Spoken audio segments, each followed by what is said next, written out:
శనివారం నాడు తెల్లవారకు ముందు తలంటు పోసుకుని నల్ల చీర నల్ల రవిక ధరించి శంకు చక్రములతో కూడిన 7 కొండల స్వామి తిరునామమునకు మట్టి ప్రమిదలో 7 రంగులతో కూడిన వత్తిని వెలిగించి శశాస్త్రీయంగా స్వామిని పూజించి కమ్మని నువ్వుల చిమ్మిలి నైవేద్యం పెట్టి నీరాజనముతో వ్రతమును పూర్తి చేయాలి.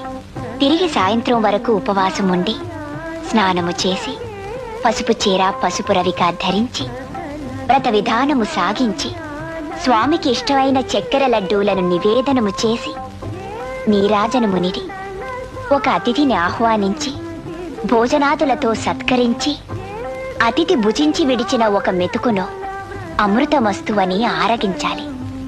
అప్పటికి ఆనాటి శనివార వ్రతం పూర్తవుతుంది. ఈ విధంగా 7 శనివారములు వ్రతమును చేసినచో